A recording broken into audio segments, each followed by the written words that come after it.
A special thank you to each of our subscribers who make this channel possible. Here's today's story. In a dramatic unveiling, Chancellor Rachel Reeves has presented her much-anticipated budget, which includes a staggering £26 billion in tax increases aimed at addressing the significant black hole in the UK's public finances. The announcement, delivered in the House of Commons, comes on the heels of a leaked document from the Office for Budget Responsibility, OBR, that prematurely disclosed her proposed tax hikes. Reeves's statement revealed that personal tax thresholds would remain frozen for an additional 3 years, extending until 2030 to 31. This decision follows a downward revision in productivity expectations by the OBR, prompting Reeves to assert, "These forecasts are the Tories' legacy, not Britain's destiny." She attributed the current economic challenges to the impacts of Brexit and the COVID-19 pandemic, vowing to make the necessary choices to stabilize the economy. In a video released prior to her speech, Reeves acknowledged the public's frustration with perceived economic unfairness and emphasized her commitment to making fair and necessary choices in her budget. The Chancellor's plans have drawn sharp criticism, particularly regarding her decision to raise the dividend tax, which she has argued will not deter investment. However, critics contend that this move contradicts her stated goal of supporting entrepreneurs and encouraging investment. Under the new budget, basic taxpayers will see their dividend tax rise from 8.75% to 10.75%, while higher-rate taxpayers will face an increase from 33.75% to 35.75%.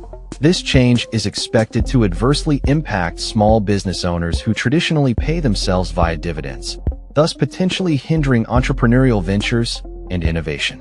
Opposition parties have been quick to react, with Kemi Badenoch, a prominent Conservative MP, accusing Reeves of imposing tax hikes on workers, pensioners, and savers to fund benefits aimed at appeasing labor backbenchers. The Chancellor's decision to lift the two-child benefit cap, a significant move that is projected to benefit approximately 560,000 families by an average of £5,000, has intensified the debate over fiscal responsibility and welfare spending. In a scathing critique of the budget, Badenoch stated, "This budget increases benefits while hiking taxes on those who work hard, pensioners, and savers. It's a blatant attempt to buy off dissent within their party." The Chancellor defended her position by highlighting the necessity of her measures to address systemic issues within the economy, particularly in light of the ongoing cost of living crisis.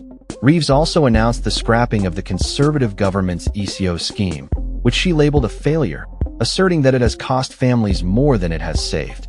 This move is projected to reduce average household energy bills by £150 starting in April, a measure aimed at providing immediate relief to struggling families. While Reeves touted a reduction in NHS waiting lists, critics have pointed out that the decrease, though significant, still leaves millions awaiting treatment. The fall in waiting lists from 7.62 million to 7.39 million since July 2024 has been characterized as insufficient, with many emphasizing that the length of wait times is often more critical than the number of cases. As the Chancellor concluded her presentation, she was met with skepticism from her political opponents. Badenoch remarked that she hoped this would be Reeves's last budget, a clear indication of the political tensions surrounding the announcement. The implications of Reeves's budget are far-reaching, with her policies reflecting a pivot to increased welfare spending amidst pressures from the Labour Party. In a bid to maintain fiscal stability, Reeves confirmed that the 5p cut in fuel duty, initially introduced in March 2022, will remain in effect until September 2026.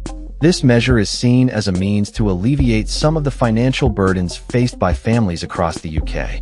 In her closing remarks, the Chancellor emphasized her commitment to reducing borrowing and debt as a share of GDP, asserting that this budget would not only meet but exceed fiscal stability targets. She stated, "This budget will maintain our investment in our economy and our National Health Service. I said I would cut the cost of living, and I meant it. This budget will bring down inflation and provide immediate relief for families." As the political landscape shifts in response to this budget, the true impact of Reeves's policies on the UK economy and its citizens remains to be seen.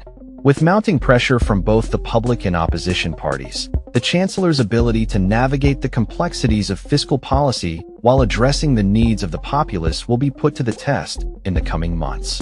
That's all for this story. We upload videos every day covering many different subjects, so hit that subscribe button to stay informed. Thanks for watching.